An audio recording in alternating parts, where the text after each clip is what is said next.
ನಮಸ್ಕಾರ ಎಲ್ಲರಿಗೂ. Movie ಎಕ್ಸ್ಪ್ಲೇನರ್ Kannada YouTube ಚಾನಲ್ಗೆ ಸ್ವಾಗತ ಸುಸ್ವಾಗತ. ಎಲ್ಲರೂ ಚೆನ್ನಾಗಿದ್ದೀರಾ ಅಂದ್ಕೊಂಡಿದ್ದೀನಿ. ಇವತ್ತಿನ ಈ ವಿಡಿಯೋದಲ್ಲಿ ಗೇಮ್ ಆಫ್ ಥ್ರೋನ್ಸ್ನ ಕಿರುಪರಿಚಯ ಮಾಡ್ಕೊಂಡು ಬರೋಣ ಬನ್ನಿ. ಯಾಕಂದರೆ ಈ ಸೀರೀಸ್ ತುಂಬ ಕನ್ಫ್ಯೂಸಿಂಗ್ ಮತ್ತು ಅಷ್ಟು ಸುಲಭವಾಗಿ ಅರ್ಥ ಆಗೋದಿಲ್ಲ. ಅದಕ್ಕೇ ಎಲ್ಲರ ಕ್ಯಾರೆಕ್ಟರ್ನ ಇಂಟ್ರೊಡಕ್ಷನ್ ಮತ್ತು ಅವರ ಸಂಬಂಧ ಹಾಗೇ ಅದರ ಹಿನ್ನುಡಿಯನ್ನು ನೋಡ್ಕೊಂಡು ಬರೋಣ. ಅದಕ್ಕಿಂತ ಮುಂಚೆ ನೀವಿನ್ನೂ ನಮ್ಮ ಚಾನಲ್ನ ಸಬ್ಸ್ಕ್ರೈಬ್ ಮಾಡಿಲ್ಲ ಅಂದರೆ ದಯವಿಟ್ಟು ಸಬ್ಸ್ಕ್ರೈಬ್ ಮಾಡಿ ಮತ್ತು ಪಕ್ಕದಲ್ಲಿರೋಂಥ ಬೆಲ್ ಐಕನ್ನು ಕ್ಲಿಕ್ ಮಾಡಿ. ಹಾಗೇ ನೀವಿನ್ನೂ ಈ ಸೀರೀಸ್ನ ನೋಡಿಲ್ಲ ಅಂದರೆ ಜಿಯೋ ಸಿನಿಮಾಸಲ್ಲಿ ಸಿಗುತ್ತೆ, ಹಾಗೆ ನೋಡಿಕೊಂಡು ಬಂದ್ಬಿಡಿ.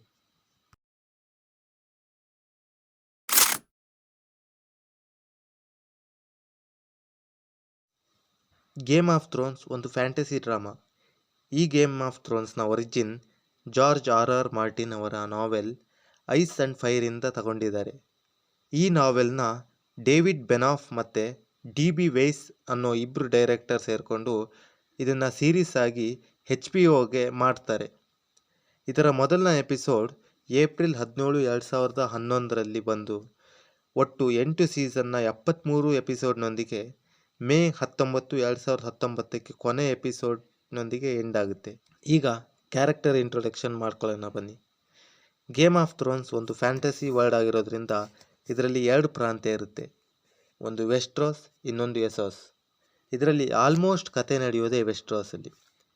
ಈ ವೆಸ್ಟ್ರೋಸಲ್ಲಿ ಒಟ್ಟು 9 ಕಿಂಗ್ಡಮ್ ಇದ್ವು.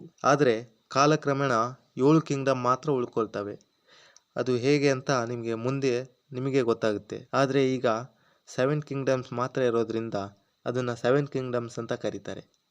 ಆ 7 ಕಿಂಗ್ಡಮ್ಸ್ ಯಾವುದು ಅಂದರೆ the North, the Vale, the River Land, the Western Land, the Storm Land, the Reach, Dorne. ಈ 7 ಕಿಂಗ್ಡಮ್ಸ್ನ ರಾಜಧಾನಿ ಕಿಂಗ್ಸ್ ಲ್ಯಾಂಡಿಂಗ್. ಈ 7 ಕಿಂಗ್ಡಮ್ನ ಆಳ್ತಾ ಇದ್ದಂಥ ಚಕ್ರವರ್ತಿ ರಾಬರ್ಟ್ ಬ್ಯಾರಥಿನ್. ಈ ರಾಬರ್ಟ್ ಬ್ಯಾರಥಿನ್ ಕಿಂಗ್ಸ್ ಲ್ಯಾಂಡಿಂಗಲ್ಲಿ ವಾಸ ಮಾಡ್ತಾ ಇರ್ತಾನೆ. ಈ ರಾಬರ್ಟ್ ಬ್ಯಾರಥಿನ್ ಆಳೋಕ್ಕಿಂತ ಮುಂಚೆ ಇದನ್ನು ಟಾರ್ಗೇರಿಯನ್ ರಾಜ ಏರಿಸ್ ಸೆಕೆಂಡ್ ಟಾರ್ಗೇರಿಯನ್ ಆಳ್ತಾ ಇರ್ತಾನೆ. ಇವನ ಬಗ್ಗೆ ಹೇಳಬೇಕು ಅಂದರೆ ಏರಿಸ್ಗೆ 3 ಜನ ಮಕ್ಕಳಿರ್ತಾರೆ. ರೇಗಲ್ ಟಾರ್ಗೇರಿಯನ್, ವಿಸೇರಿಯಸ್ ಟಾರ್ಗೇರಿಯನ್, ಡೆನೇರಿಸ್ ಟಾರ್ಗೇರಿಯನ್. ಈ ಡೆನೇರಿಯಸ್ ಟಾರ್ಗೇರಿಯನ್ ಒಂಥರ ಎಲ್ಲರ ಕ್ರಶ್ ಇದ್ದಂಗೆ.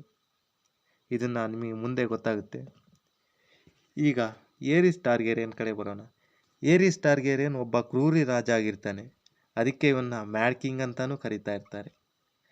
ಇವನ ಕ್ರೂರತ್ವಕ್ಕೆ ಮತ್ತು ಹುಚ್ಚುತನಕ್ಕೆ ಬೇಸತ್ತು ರಾಬರ್ಟ್ ಬ್ಯಾರಥಿನ್ ಅಂದರೆ ಈಗಿನ ಚಕ್ರವರ್ತಿ ಮತ್ತು ಅವನ ಕುಚಿಕು ಗೆಳೆಯ ದಿ ನಾರ್ತ್ನ ರಾಜ ನೆಡ್ ಸ್ಟಾರ್ಕ್ನ ಸಹಾಯದಿಂದ ಏರಿಸ್ ಟಾರ್ಗೇರಿಯನ್ ಮತ್ತು ಅವನ ಮೊದಲನೇ ಮಗ ರೇಗಲ್ ಟಾರ್ಗೇರಿಯನ್ನ ಯುದ್ಧದಲ್ಲಿ ಸಾಯಿಸ್ತಾರೆ. ಈಗ ಉಳಿದಿರೋಂಥ ವಿಸೇರಿಯಸ್ ಟಾರ್ಗೇರಿಯನ್ ಮತ್ತು ಡೆನೇರಿಸ್ ಟಾರ್ಗೇರಿಯನ್ ಇಬ್ಬರು ಬದುಕಿ ಪೆಂಟೋಸಲ್ಲಿರುವಂಥ ರಿಯೋ ನೆಪೋಲಿಸ್ನ ಸಹಾಯದಿಂದ ಎಸೋಸ್ಗೆ ಹೋಗ್ತಾರೆ. ಇವ್ರ ಬಗ್ಗೆ ಎಪಿಸೋಡ್ 1ನಲ್ಲಿ ಮಾತಾಡೋಣ. ಇನ್ನು ಚಕ್ರವರ್ತಿ ರಾಬರ್ಟ್ ಬ್ಯಾರಥಿನ್ ಬಗ್ಗೆ ಬರೋಣ.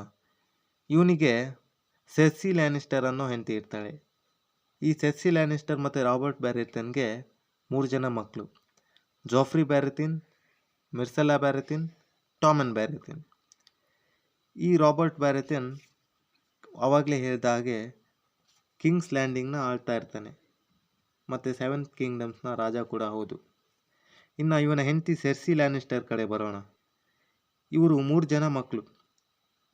ಸೆರ್ಸಿ ಲ್ಯಾನಿಸ್ಟರ್, ಜೇಮಿ ಲ್ಯಾನಿಸ್ಟರ್ ಮತ್ತು ಟೈರನ್ ಲ್ಯಾನಿಸ್ಟರ್. ಈ ಟೈರನ್ ಲ್ಯಾನಿಸ್ಟರ್ ಒಬ್ಬ ಕುಳ್ಳ ಆಗಿರ್ತಾನೆ ಮತ್ತು ಬೇರೆ ಬೇರೆ ಕಾರಣಕ್ಕೆ ಇವನ್ನ ಇಂಪ್ ಅಂತಾನೂ ಕರೀತಾರೆ. ಇವ್ರನ್ನೆಲ್ಲ ಎಪಿಸೋಡ್ 1ನಲ್ಲಿ ಮಾತಾಡೋಣ. ಇನ್ನು ಮೇನ್ ಕ್ಯಾರೆಕ್ಟರ್ಸ್ ಕಡೆ ಬರೋಣ. ನೆಡ್ ಸ್ಟಾರ್ಕ್ ದಿ ನಾರ್ತ್ ಕಿಂಗ್ನ ರಾಜ. ಇವನ ರಾಜಧಾನಿ ಬಂದ್ಬಿಟ್ಟು ವಿಂಟರ್ಫೆಲ್. ಈ ನೆಡ್ ಸ್ಟಾರ್ಕ್ ಒಂಥರ ಯದ್ವಾತದ್ವಾ ಒಳ್ಳೆ ಮನುಷ್ಯ. ಜನ ತುಂಬ ಇಷ್ಟಪಟ್ಟಿರೋ ಕ್ಯಾರೆಕ್ಟರ್ಸಲ್ಲಿ ಟಾಪ್ 2ಅಲ್ಲಿರ್ತಾನೆ. ತುಂಬ ಹ್ಯುಮ್ಯಾನಿಟಿ ಇಟ್ಕೊಂಡಂಥ ಕ್ಯಾರೆಕ್ಟರ್. ಇನ್ನು ಕ್ಯಾರೆಕ್ಟರ್ಗೆ ಬರೋದಾದರೆ ದಿ ನೆಡ್ ಸ್ಟಾರ್ಕ್ಗೆ ತಂಗಿ ಇರ್ತಾಳೆ. ಇವಳ ಹೆಸರು ಲೀನಾ ಸ್ಟಾರ್ಕ್. ಈ ಲೈನಾ ಸ್ಟಾರ್ಕ್ ಮತ್ತು ರಾಬರ್ಟ್ ಬ್ಯಾರಥಿನ್ ಅಂದರೆ ಈಗಿನ ಚಕ್ರವರ್ತಿ ಈ ಇಬ್ಬರು ತುಂಬ ಇಷ್ಟಪಟ್ಟಿರ್ತಾರೆ. ಆದರೆ ವಿಧಿವಶಾತ್ ಸತ್ತೋಗ್ತಾಳೆ. ಇನ್ನು ನೆಡ್ ಸ್ಟಾರ್ಕ್ಗೆ ಒಬ್ಬ ತಮ್ಮ ಕೂಡ ಇರ್ತಾನೆ. ಅವನು ಹೆಸರು ಬೆಂಜನ್ ಸ್ಟಾರ್ಕ್. ಈ ಬೆಂಜನ್ ಸ್ಟಾರ್ಕ್ ದಿ ಮೌಂಟೇನಲ್ಲಿ ನೈಟ್ ವಾಚರ್ ಆಗಿ ಕೆಲಸ ಮಾಡ್ತಾ ಇರ್ತಾನೆ. ಇವನ್ನ ಮುಂದಿನ ಎಪಿಸೋಡಲ್ಲಿ ನೋಡೋಣ. ಇನ್ನು ನೆಡ್ ಸ್ಟಾರ್ಕ್ಗೆ ಕೆಟಲಿನ್ ಟಲ್ಲಿ ಅನ್ನೋ ಹೆಂಡತಿ ಇರ್ತಾಳೆ. ಇವಳು ತುಂಬ ಧೈರ್ಯವಂತೆ. ಅದು ಹೆಂಗೆ ಅಂತ ನಿಮಗೆ ಮುಂದೆನೇ ಗೊತ್ತಾಗುತ್ತೆ. ಇವರಿಬ್ಬರು ತುಂಬ ಪ್ರೀತಿಸಿರ್ತಾರೆ. ಇವರಿಗೆ 5 ಜನ ಮಕ್ಕಳು. Raab Starc, ಸಾನ್ಸಾ Starc, Arya Starc. ಈ ಆರ್ಯಾ ಸ್ಟಾರ್ಕು ಅಷ್ಟೇ ಅಪ್ಪನ ಥರ ಮೋಸ್ಟ್ ಲವ್ವಿಂಗ್ ಕ್ಯಾರೆಕ್ಟರಲ್ಲಿ ಒಬ್ಬರು, ಧೈರ್ಯವಂತೆ ಕೂಡ. ಇನ್ನು ಬ್ರಾನ್ ಸ್ಟಾರ್ಕ್, ರಿಕ್ಸನ್ ಸ್ಟಾರ್ಕ್. ಆದರೆ ನೆಡ್ ಸ್ಟಾರ್ಕ್ಗೆ ಅನೈತಿಕ ಸಂಬಂಧದಿಂದ ಇವನಿಗೆ ಒಬ್ಬ ಮಗ ಇರ್ತಾನೆ, ಜಾನ್ ಸ್ನೋ ಅಂತ. ಅದೇ ಕಾರಣಕ್ಕೆ ಇವನ್ನ ಬಾಸ್ಟರ್ಡ್ ಅಂತಲೂ ಕರೀತಾ ಇರ್ತಾರೆ. ಅಣ್ತಮ್ಮ ಒಂಥರ ಯದ್ವಾ ತದ್ವಾ ಇಷ್ಟಪಟ್ಟಿರೋಂಥ ಕ್ಯಾರೆಕ್ಟರ್. ಈ ನೆಡ್ ಸ್ಟಾರ್ಕ್ ಬೇಲಿನ್ ಗ್ರೇನ ಸೋಲಿಸಿ ಸೇಡ್ ತೀರ್ಸ್ಕೊಳ್ಳೋಕ್ಕೋಸ್ಕರ ಥಿಯೋನ್ ಗ್ರೇ ಜಾಯ್ ಅಂದರೆ ಈ ಬೇಲಿನ್ ಸ್ಟಾರ್ಕ್ನ ಮಗ, ಅವನ್ನ ಕೂಡ ಸಾಕಿರ್ತಾನೆ. ಈ ಬೇಲಿನ್ ಗ್ರೇ ಐರನ್ ಲ್ಯಾಂಡ್ನ ರಾಜ. ಈಗ 9 ಕಿಂಗ್ಡಮ್ಸ್ ಹೇಗೆ 7 ಕಿಂಗ್ಡಮ್ಸ್ ಆಯಿತು ಅಂತ ನೋಡೋಣ ಬನ್ನಿ. ಈ ಮ್ಯಾಡ್ ಕಿಂಗ್ ಏರಿಸ್ ಸೆಕೆಂಡ್ ಟಾರ್ಗೇರಿಯನ್ ರಾಜ ಆಳ್ತಾ ಇರ್ಬೇಕಾದ್ರೆ 9 ಕಿಂಗ್ಡಮ್ಸ್ ಇದ್ವು. ಯಾವಾಗ ರಾಬರ್ಟ್ ಬ್ಯಾರೆತನ್ ಮತ್ತು ನೆಡ್ ಸ್ಟಾರ್ಕ್ ಇಬ್ಬರೂ ಸೇರಿ ಏರಿಸ್ ಟಾರ್ಗೇರಿಯನ್ ಆಳ್ತಾ ಇದ್ದಂಥ ದಿ ಕ್ರೋನ್ ಲ್ಯಾಂಡ್ನ ಗೆಲ್ತಾರೆ. ಆವಾಗ ಈ ಕ್ರೋನ್ ಲ್ಯಾಂಡ್ನ ಮರ್ಜ್ ಮಾಡ್ತಾರೆ. ಮತ್ತು ಆವಾಗಲೇ ಹೇಳ್ದಂಗೆ ನೆಡ್ ಸ್ಟಾರ್ಕ್ ಐರನ್ ಲ್ಯಾಂಡ್ ಮೇಲೆ ಅಟ್ಯಾಕ್ ಮಾಡಿ ಬೇಲಿನ್ ಗ್ರೇನ ಸೋಲಿಸಿ ಈ ಐರನ್ ಲ್ಯಾಂಡ್ ಕೂಡ ಮರ್ಜ್ ಮಾಡ್ತಾರೆ. ಹಾಗಾಗಿ 7 ಕಿಂಗ್ಡಮ್ಸ್ ಅಟ್ ಪ್ರೆಸೆಂಟ್ ಇರ್ತವೆ. ಮುಂಚೆ ಇದ್ದಿದ್ದ 9 ಕಿಂಗ್ಡಮ್ಸ್ ಯಾವುದು ಅಂದರೆ the North, the Vale, the Iron Land, the River Land, the Storm Land, the Reach, the West Land, the Crown Land, Dorne. ಇನ್ನು ಇಲ್ಲಿನ ರೂಲ್ಸ್ ಬಗ್ಗೆ ಬರೋಣ. ಇಲ್ಲಿ ಯಾರೇ ತಪ್ಪು ಮಾಡಿದ್ರು ಅವ್ರನ್ನ ಶಿಕ್ಷೆ ಅಂತ ಹೇಳಿ ದಿ ಮೌಂಟೇನ್ಸಲ್ಲಿರೋ ನೈಟ್ ವಾಚ್ ಗೇಟ್ಗೆ ಕಾವಲು ಕಾಯೋಕ್ಕೆ ಹಾಕ್ತಾರೆ. ಅಲ್ಲಿಂದ ಓಡ್ ಬರೋ ಹಾಗೂ ಇಲ್ಲ, ಗೇಟ್ನ ಆಚೆ ಕೂಡ ಹೋಗೋ ಹಾಗೂ ಇಲ್ಲ. ಹಾಗೇನಾದರೂ ಮಾಡಿದ್ರೆ ಅವರನ್ನು ನಿರ್ದಾಕ್ಷಿಣ್ಯವಾಗಿ ಕೊಲ್ತಾರೆ. ಇದಿಷ್ಟು ಬೇಸಿಕ್ ತಿಳ್ಕೊಬೇಕಾಗಿರೋಂಥ ಇನ್ಫಾರ್ಮೇಷನ್. ಇದನ್ನು ನೋಡಿದರೆ ವೆಬ್ ಸೀರೀಸ್ ಕ್ಲೀನಾಗಿ ಅರ್ಥ ಆಗುತ್ತೆ, ಇಲ್ಲ ಅಂದರೆ ಇಲ್ಲ. ಇನ್ನು ಒಂದು ಸ್ಪೆಷಲ್ ನೋಟ್, ಈ ಸೀರೀಸ್ ತುಂಬ ನ್ಯೂಡಿಟಿ, ಅಡಲ್ಟ್ ಸೀನ್ಸ್, ತುಂಬ ಬ್ಲಡ್ ಶೇಡ್ ಇದ್ದಾವೆ.